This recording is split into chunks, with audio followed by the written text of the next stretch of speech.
coders. Welcome to Entri Elevate. இன்னைக்கு நம்ம ஒரு இன்ட்ரெஸ்டிங்கான வீடியோ பத்தி தான் தெரிஞ்சுக்க போறோம்.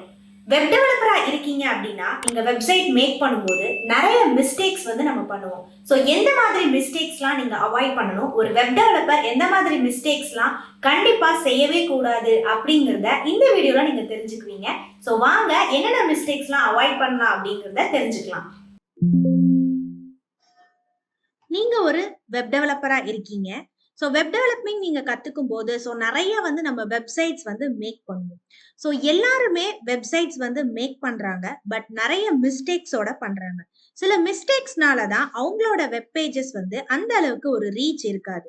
ஸோ என்னென்ன மாதிரி மிஸ்டேக்ஸ் அப்படின்னு பாத்தீங்கன்னா, நம்பர் 1, நான் ரெஸ்பான்சிவ் வெப் டிசைன். நீங்க பண்ணக்கூடியது எல்லா டிவைசஸ்லயுமே ஆக்சஸ் பண்ணக்கூடியதா இருக்கணும்.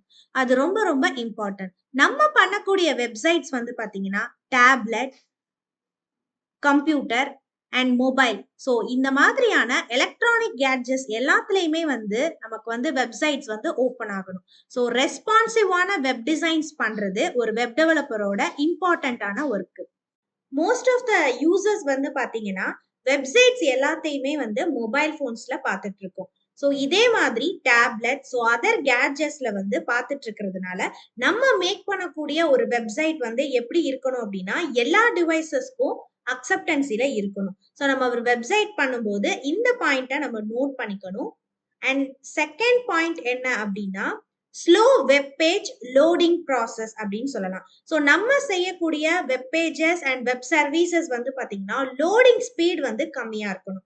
இன்கேஸ் நம்மளோட வெப்சைட் லோடிங் ஸ்பீட் ரொம்ப ஸ்லோவா இருக்கு அப்படின்னா ஸோ பர்சன்ஸ் ஹெசிடேட் பண்ணிட்டு ஸோ அடுத்த வெப்சைட்டை பார்க்க ஆரம்பிச்சிருவாங்க. ஸோ இதனால இந்த ஒரு ப்ராசஸை மைண்ட்ல வச்சுக்கணும். ஸோ இந்த லோடிங் ஸ்பீடை ஜாஸ்தி பண்றதுக்கு நம்ம எஸ்இஓட ஹெல்ப்பை நம்ம யூஸ் பண்ணிக்கலாம். சர்ச் இன்ஜின் ஆப்டிமைசேஷன் பத்தி தெரிஞ்சுக்கணும். அண்ட் சர்ச் இன்ஜின் ஆப்டிமைசேஷனோட ஒர்க் எல்லாமே நம்ம இன்னொரு வீடியோல அதை பத்தி டிஸ்கஸ் பண்ணி பார்க்கலாம். அண்ட் தேர்ட் பாயிண்ட் என்ன அப்படின்னா வெப்சைட் செக்யூரிட்டி ஃபர்ஸ்ட் அப்ரோச். நம்ம எந்த ஒரு ஆப் யூஸ் பண்றதா இருந்தாலும் சரி, இல்ல எந்த ஒரு வெப்சைட் யூஸ் பண்றதா இருந்தாலும் சரி, நமக்கு செக்யூரிட்டி அப்படிங்கிறது ரொம்ப ரொம்ப இம்பார்ட்டன்ட். நம்மளோட பாஸ்வேர்ட்ஸ், நம்மளோட டேட்டாஸ் இது எல்லாமே செக்யூர்டா இருக்கணும். இந்த மாதிரி நீங்க செக்யூரிட்டி பேஸ்டு வெப்சைட் மேக் பண்ணீங்க அப்படின்னா அதுக்கு நல்ல ரீச் இருக்கும். ஸோ நீங்க ஒரு வெப் டெவலப்பர் ஆகணும் அப்படின்னு ட்ரை பண்ணிட்டு இருக்கீங்க, இப்பதான் பிகினிங் ஸ்டேஜ்ல இருக்கீங்க அப்படின்னா இந்த பாயிண்ட்ஸ் எல்லாத்தையுமே நீங்க ரிமெம்பர் பண்ணிக்கோங்க. அண்ட் தென் இப்ப நீங்க மொபைல் பேஸ்டு செக்யூரிட்டி ஒரு ஆப் நீங்க கிரியேட் பண்றீங்க அப்படின்னா அந்த டேட்டாஸ் எல்லாமே ஸ்டோர் பண்ணி வைக்கிறத இடத்தான் நம்ம டேட்டா பேஸ் அப்படின்னு சொல்லுவோம். ஸோ அந்த டேட்டா பேஸ்ல நம்ம ரொம்ப செக்யூர்டா நம்மளோட டேட்டாஸை ஸ்டோர் பண்ணி வைக்கணும். இதுக்கு நமக்கு என்னென்ன டெக்னிக்ஸ்லாம் நீங்க யூஸ் பண்ணணும் அப்படின்னா ஜாவா ஸ்கிரிப்ட்ல இன்புட் வேலிடேஷன் அப்படின்னு ஒண்ணு இருக்கு. நம்ம கொடுக்கக்கூடிய இமெயில் கரெக்டான டொமைன்ல இருக்கா, ஸோ அதோட சிம்பல், டாட் சிம்பல், இந்த மாதிரி சிம்பிள்ஸ்லாம் அந்த மெயில் ஐடியில பிரசன்டபிளா இருக்கா. இப்ப போன் நம்பர்ஸ் நீங்க கொடுக்குறீங்க அப்படின்னா அந்த போன் நம்பர்ஸ் 10 நம்பர்ஸ்க்குள்ள இருக்குதா. ஸோ இந்த மாதிரியான இன்புட் வேலிடேஷன் ரொம்ப ரொம்ப இம்பார்ட்டன்ட். அதுக்கு நம்ம ஜாவா ஸ்கிரிப்டை நீங்க அப்ரோச் பண்ணிக்கலாம். அண்ட் ஃபோர்த் ஒன் பாத்தீங்கன்னா காப்பி பேஸ்ட் த கோட் பிளைண்ட்லி. இது ஒரு இம்பார்ட்டன்ட் பாயிண்ட்.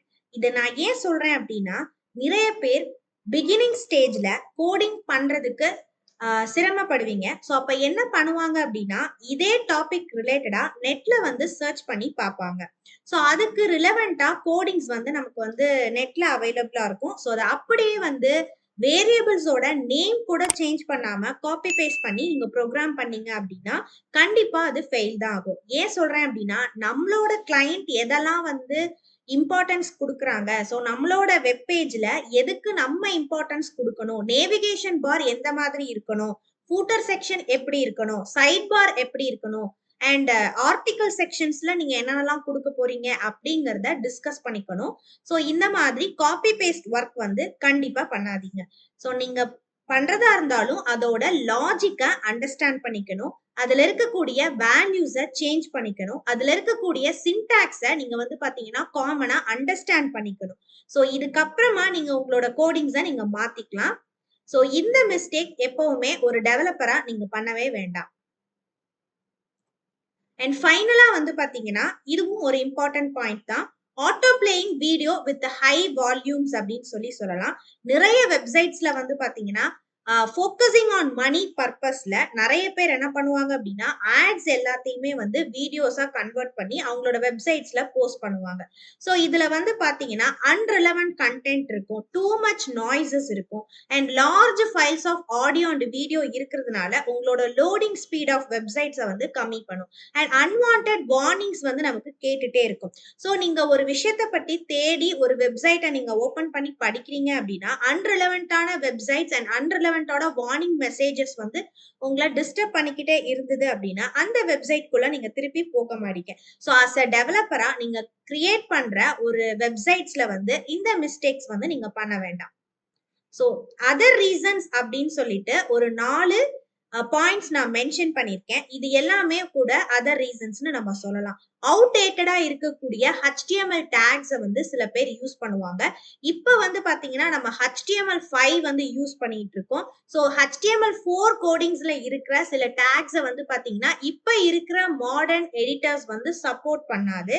அதே மாதிரி தான் நம்மளோட வெப்சைட்ஸ்லயும் சர்ச் இன்ஜின் ஆப்டிமைசேஷன் வந்து ரெகனைஸ் பண்ணாது. ஸோ இந்த மிஸ்டேக்ஸ் வந்து நிறைய வெப் டெவலப்பர்ஸ் பண்றாங்க. ஸோ HTML டேக்ஸ்ல இப்ப மாடர்னா இருக்கக்கூடிய டேக்ஸை மட்டுமே நீங்க யூஸ் பண்ணிக்கோங்க. அண்ட் மிஸ்ஸிங் செமிகோலன், இந்த காமனான எரர் வந்து நான் டெவலப்பரா இருக்கும்போது கூட நானுமே இந்த தவறுகள் வந்து நான் செஞ்சிருக்கேன். ஸோ செமிகோலன் மிஸ் பண்ணிடுவோம். அண்ட் ஃபங்க்ஷனுக்கு வந்து பாத்தீங்கன்னா ஃபங்க்ஷன் காலிங் அப்படிங்கிற இடத்துல மட்டும்தான் நம்ம வந்து செமிகோலனை நம்ம வந்து மென்ஷன் பண்ணி ஆகணும். ஃபங்க்ஷன் டெஃபினிஷன்ல இங்க கொடுக்க கூடாது. அதே மாதிரி நீங்க வந்து ஜாவாஸ்கிரிப்ட் யூஸ் பண்ணி ஒரு ப்ரோக்ராம் பண்ணிருக்கீங்க அண்ட் த சேம் டைம் அதை நீங்க உங்களோட வெப்சைட்ல யூஸ் பண்ணிருக்கீங்க அப்படின்னா லார்ஜ் ஃபங்க்ஷன்ஸா நீங்க வந்து பண்ணக்கூடாது. ஸோ உங்களோட டாஸ்க் எல்லாத்தையுமே வந்து மாடியூல் வைஸா செப்பரேட் பண்ணுங்க. செப்பரேட் பண்ணதுக்கு ஸோ அதர் ரீசன்ஸ்ல நம்ம லார்ஜ் ஃபங்க்ஷன்ஸ் யூஸ் பண்றதை பத்தி டிஸ்கஸ் பண்ணிட்டு இருந்தோம். ஸோ ஜாவாஸ்கிரிப்ட் யூஸ் பண்ணும்போது பாத்தீங்கன்னா ஃபங்க்ஷன்ஸ் வந்து லார்ஜ் ஃபங்க்ஷன்ஸ் யூஸ் பண்ணாம மாடியூல் வைஸ் செப்பரேட் பண்ணிக்கோங்க. அண்ட் ஃபைனலா ரொம்ப ரொம்ப இம்பார்ட்டன்டான ஒரு விஷயம் என்னன்னா CSS ப்ராப்பர்ட்டிஸை எதுக்காக யூஸ் பண்றோம் அப்படிங்கறத அண்டர்ஸ்டாண்ட் பண்ணி பண்ணுங்க. ஸோ ஒரு பேக்ரவுண்ட்னு எடுத்துக்கிட்டா அதுல வந்து பாத்தீங்கன்னா 5 to 6 ப்ராப்பர்ட்டிஸ் வந்து எக்ஸ்ட்ராவே இருக்கும். ஒரு இமேஜ் எப்படி ஆட் பண்றது, கலர்ஸ் எப்படி ஆட் பண்றது, பேக்ரவுண்டோட சைஸ் எப்படி சேஞ்ச் பண்றது, பொசிஷன் எப்படி சேஞ்ச் பண்றதுன்னு சொல்லிட்டு ஒரு பேக்ரவுண்டுக்கு மட்டுமே ஒரு செட் ஆஃப் கோடிங்ஸ் இருக்கும். ஸோ இந்த ப்ராப்பர்ட்டிஸ் எல்லாமே எந்த ரீசனுக்காக நம்ம யூஸ் பண்றோம் அப்படிங்கறத அண்டர்ஸ்டாண்ட் பண்ணி நம்ம கோடிங் வந்து பண்ணணும். அண்ட் த சேம் டைம் சின்டாக்ஸை அண்டர்ஸ்டாண்ட் பண்ணிக்கணும், லாஜிக்கை வந்து அண்டர்ஸ்டாண்ட் பண்ணிக்கணும். இப்படி நம்ம அண்டர்ஸ்டாண்ட் பண்ணி செஞ்சோம் அப்படின்னா கண்டிப்பா வந்து நம்மளோட கோடிங்ஸ்ல எந்த விதமான பக்ஸும் இருக்காது. அண்ட் ஃபைனலா நம்ம டெஸ்டிங் பண்றதுக்கு முன்னாடி நம்மளே நம்மளோட வெப்சைட்ஸை 2-3 டைம்ஸ் வந்து மல்டிபிள் ராங் வேல்யூஸ் கொடுத்து டெஸ்ட் பண்ணி பார்க்கணும். ஸோ இதுவுமே ரொம்ப இம்பார்ட்டன்ட். ஓகே கோடர்ஸ், இன்னைக்கு நம்ம வெப் டெவலப்பரா இருக்கிறவங்க பண்ணக்கூடிய மிஸ்டேக்ஸ்லாம் என்ன, அதை எப்படிலாம் நம்ம அவாய்ட் பண்ணிக்கலாம். ஒரு ஃப்ரெஷரா இருக்கிறவங்களுக்கு ஒரு வெப் டெவலப்பர் ஆகணும் அப்படிங்கிறது ஒரு ட்ரீமா இருக்கும். ஸோ அவங்க இந்த மிஸ்டேக்ஸ் எதுவுமே பண்ணக்கூடாது அப்படிங்கிறத இந்த வீடியோல நீங்க தெரிஞ்சிருப்பீங்க. ஸோ இந்த மாதிரி இன்ட்ரெஸ்டிங் வீடியோஸ் நீங்க பாக்குறதுக்கு என்ட்ரி எலிவேட்க்கு சப்போர்ட் பண்ணுங்க. நீங்க ஒரு ஃபுல் ஸ்டாக் வெப் டெவலப்பர் ஆகணுமா, இன்டர்ன்ஷிப்போட ஜாபுக்கும் நீங்க போகணுமா, full stack web developer course join பண்ணுங்க. இதுல டிஸ்கிரிப்ஷன்ல இருக்க நம்பருக்கு கால் பண்ணுங்க. அட் த சேம் டைம் இதுல ஒரு கூகுள் ஃபார்ம் இருக்கும். அந்த ஃபார்ம்ல உங்க பத்தின டீடைல்ஸ் எல்லாமே ஃபில் பண்ணீங்க அப்படின்னா என்ட்ரி டீம்ல இருந்து கால் பேக் பண்ணுவாங்க. ஸோ நாளைக்கு இதே மாதிரி இன்ட்ரெஸ்டிங் வீடியோல உங்களை நான் மீட் பண்றேன். தேங்க்யூ. ஹாய் ஆல், நீங்கள் ஒரு ஹோம் மேக்கராக இருக்கீங்க, இல்லை ஈவினிங் மேலே ஒர்க் பண்ணுற ப்ரொஃபஷனாக இருக்கீங்களா, ஆனால் உங்கள் கரியரை ஐடி ஃபீல்டு சேஞ்ச் பண்ணி லட்சங்களை சம்பாதிக்கணும் அப்படிங்கிற ஆசையோடு இருக்கீங்களா, இதை பண்ணுறதுக்கு நேரம் ஒரு பெரிய தடையாக இருக்குது அப்படின்னு வருத்தப்படுறீங்களா, கவலைப்படாதீங்க. உங்களுக்காக என்ட்ரியில் full stack web development course launch பண்ணியிருக்கோம். அதுவும் இப்போ மார்னிங் பேட்ச் ரன் ஆகிட்டு இருக்கு. ஸோ இந்த பேட்சில் நீங்கள் ஜாயின் பண்ணி live classes, live mentorship, expert sessions with 100% placement அசிஸ்டோட உங்கள் வீட்டிலேருந்தே படிக்கலாம். அது உங்கள் ஃப்ளெக்சிபிள் டைமில். ஸோ இன்னும் வெயிட் பண்ணாமல் ஜாயின் என்ட்ரி ஆப் நவ்.